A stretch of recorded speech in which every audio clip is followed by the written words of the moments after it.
In a quiet little village, an 82-year-old grandma had a beautiful morning ritual. Every single day, without fail, she would sit on her porch and feed her beloved cat, Millie.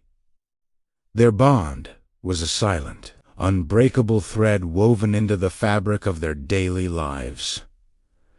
Millie wasn't just a pet, she was family. But one morning, the porch was empty. Grandma had passed away peacefully in her sleep. The family, heartbroken, laid her to rest in the backyard, beneath the shade of her favorite mango tree, a place she had always loved. As the days turned into a blur of grief for the family, for Millie, time seemed to stop. She refused to eat, refused to drink. Her world had shrunk to the small patch of earth under the mango tree. She would just sit there, a silent, furry sentinel guarding her best friend's final resting place. The first day, villagers heard her soft, mournful cries echoing from the yard. By the third day, the heavens opened up, drenching the village in a cold, unforgiving rain.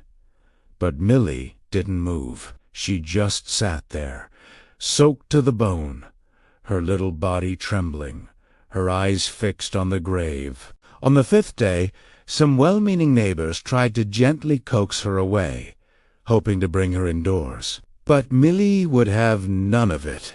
She hissed and scratched, her loyalty fierce and unyielding, before immediately returning to her post. By the seventh day, Millie was a shadow of her former self. She was weak, her breathing shallow, her energy all but gone.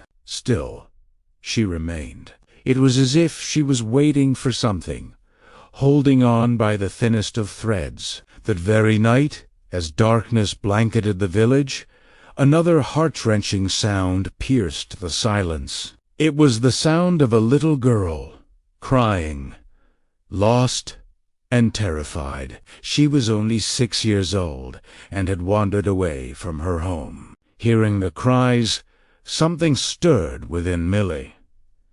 It was a flicker of the life that had been fading. With a strength she shouldn't have possessed, she slowly, painfully, got to her paws. She wasn't just a grieving cat anymore. She was a protector. Millie navigated the dark, unfamiliar streets, her instincts guiding her through the shadows. Soon, she found the source of the cries. The little girl was huddled by a fence, shivering and alone. Millie walked up to her and gently rubbed against her leg, a small, comforting gesture in the vast, scary darkness. Then she turned and started walking, looking back as if to say, "Follow me." The little girl, filled with a mix of fear and a spark of hope, got up and followed the determined little cat. Millie, with purpose in every step, led her not to a random house, but straight to the one with the mango tree in the backyard, her home, Grandma's home. As they reached the front door, it swung open. A man stood there, his face etched with worry. He was Grandma's son, a man who had left the village years ago and had just returned for his mother's funeral. He saw the little girl, and his world stopped. It was his daughter. He rushed forward, scooping her into his arms, tears of relief streaming down his face. Then he looked down and saw the frail cat at his feet. In that moment, everything clicked. He looked from his daughter to Millie and whispered, "You, Tata, you brought my daughter home." A memory flooded his mind. His mother's voice, warm and full of certainty, saying, "Millie will always protect this family. She's our little guardian."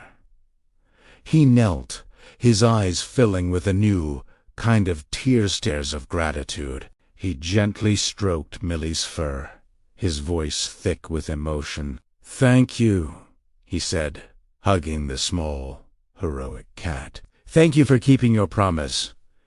Millie, her final duty fulfilled, looked towards the mango tree one last time. A long, knowing glance at her grandma's grave, and then, safe in the arms of the family she had saved, she closed her eyes and peacefully drifted away. She had waited 7 days to say goodbye to the woman who loved her, and one more day to save a life. They buried Millie right beside her grandma under the shade of the mango tree, reuniting the two best friends for eternity. Now, every day, the little girl visits the backyard, placing fresh flowers on both graves, because some angels don't have wings, they have whiskers.